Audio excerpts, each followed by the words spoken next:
Hello and welcome to the materials portion of the Beginner's Guide to CLO training series. In this video, I'll show you how to apply fabrics using CLO's fabric library, how to customize your own by using the property editor, as well as utilizing print layout mode. Don't forget, you could follow along this lesson by downloading the assets I use in this tutorial on Closette, which I'll link in the description below. So without further ado, let's get started. Every project file you work in will have a default fabric within the object browser. The default fabric doesn't have any particular set of physical properties, but rather is used more as a placeholder while constructing your projects. Once you build out a garment, for example, I'd recommend applying an actual fabric from the library to get a better idea of how that garment drapes in real life. There's a couple ways to apply fabrics in CLO. First, I'll navigate over to the library window and double-click on Fabric. Here you'll find the fabric library presets.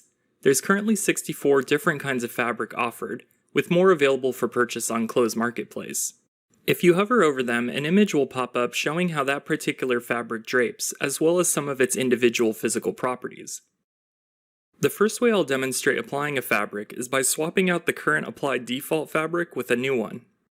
To apply this cotton Oxford, for instance, I'll left-click and hold, then simply drag and drop it right over this fabric chip. Now that fabric is applied to all pattern pieces. Another way to apply fabric is by double-clicking one in the library. Some of you may get a pop-up information window that informs you that the fabric you selected was added to the object browser. I could see that my new fabric is added, however, it isn't applied to any patterns. I know that because this trash can icon only appears if the fabric isn't applied to anything. Some ways we can apply this fabric is by selecting a pattern in the 2D window and selecting this downward arrow here that reads Assign to Selected Patterns. By clicking that, it will apply to my selected pattern. This also works by selecting patterns within the 3D window and again assigning it to them. You can also drag and drop the fabric chip right on top of the patterns in both 3D and 2D windows. Let's say I want to apply this cotton gabardine. I can drag and drop that fabric from the library right on top of the garment. And I'll go ahead and apply it on the sleeves as well. So I now have different fabrications applied that are the same color. One way to differentiate which fabrics are applied to patterns is by selecting a fabric in the object browser. Doing that will illuminate the applied patterns in a yellow outline.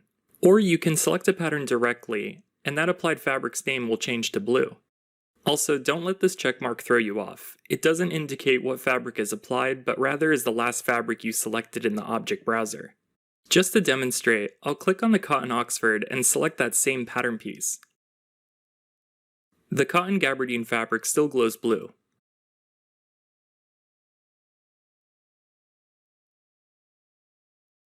An easy way to select all patterns with the same fabric applied is by right-clicking on it, and then go up to find Select All with Same Property, and select Fabric.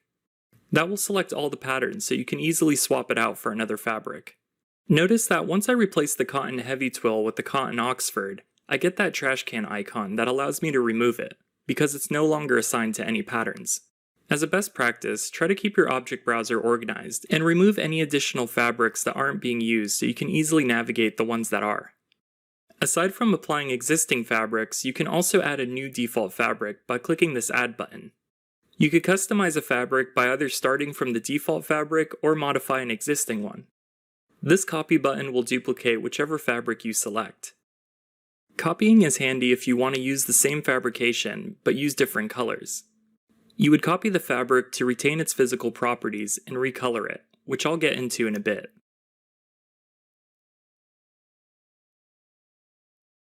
So now that we've covered how to apply fabrics, let's go through how we could customize our own by using the property editor.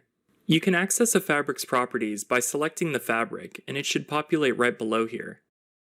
If for whatever reason you don't see the property editor, it may be collapsed on the top right corner here. Also, you can always reset your layout by clicking this icon to get it back. I'll drag my window over a little bit so you can see the properties better. Starting from the top is Open and Save. This allows you to open any fabrics you saved prior, and have the option to save any fabrics you've customized. Next is Name, and Classification below. If you expand that, you can see its fabric content. And next you have the Materials section. All of these different material properties I'm about to go through can be specified on the front, back, and side of the fabric. The first property is the material type. You can see all the different presets offered by expanding this downward arrow. These material types help express the type of material you're going for by changing the sheen, or in other words, how light reflects off that material.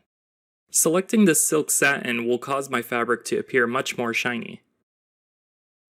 There's everything from leather, metal, plastic, and some of these you'll notice say render only, meaning that you can only see the effects these material types have within the render engine. So by selecting glitter for instance, there aren't any noticeable changes within my 3D window. I'll go ahead and keep it on silk satin. Next down is basic parameters, starting with texture. The fabric's texture is made up of a textured image repeat. If I click on this 4 squared icon, I'll be directed to that texture's file location. Make sure if you're using your own textures that they're seamless repeats, or else you'll see harsh, visible repeats of that tiled texture.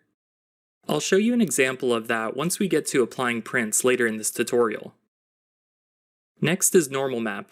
If you have used any other 3D software, this term might not be a new concept, but for everyone else, normal maps are images that help further express details, in this case on the fabric's texture. Expand normal map to find the intensity slider. This will adjust the strength of that applied normal map.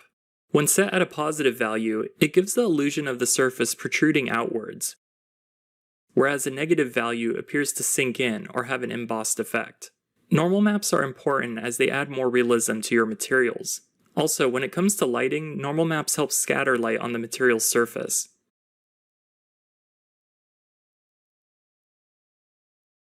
Displacement maps are grayscale images that you can apply to actually add height to your textured surfaces by adding additional geometry to it. The white parts of the image will lift the surface, whereas anything in black will keep it at level, and the gray tones tend to be anything in between. Displacement maps are useful to express certain material types such as knits or sherpa. This particular fabric doesn't include one, but for a more detailed explanation using them, check out the graphics tutorial where I'll go over each of its parameters in depth. Below that is color. Click this white color chip to access the color window. Here you can either create your own colors and input any color codes. Any color you create can be saved and added to your own color palettes. The colors you add will appear below, which can also be renamed. Select these icons to either open or save out these palettes as an ACO file. And this icon changes how to view your colors. There's also this eyedropper tool that allows you to select any color, and works both inside or outside of the program. On the right side is an extensive Pantone color library, which is divided and organized by these separate tabs. If you want to add your own ACO or ACE color palette, click on this arrow until you get to the end of the tabs to find a little plus sign icon. Clicking that will give you the option to import your own.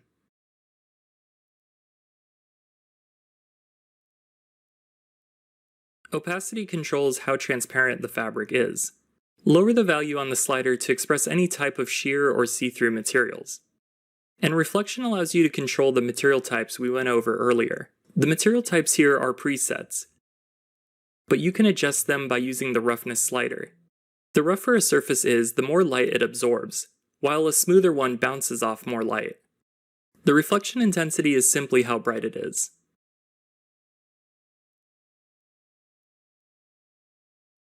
There's also the option to import your own roughness map. Expand this arrow to select map if you prefer to use your own. Over here is transformation, which shows you the dimensions of your textured maps. You can edit either the width or height. If you want to retain its scale, be sure to select lock aspect ratio here. This way the values adjust together when editing them. I'll revisit this property again once we learn how to apply prints, as it's a useful way to scale them. Lastly, on the bottom here, you have the physical properties. The first option is preset, which is essentially all the physical properties that are included in the fabric library. If you're curious how your project drapes in another fabrication, or if you were building a fabric from scratch, you can assign a physical property to it from here. If you expand detail, you'll find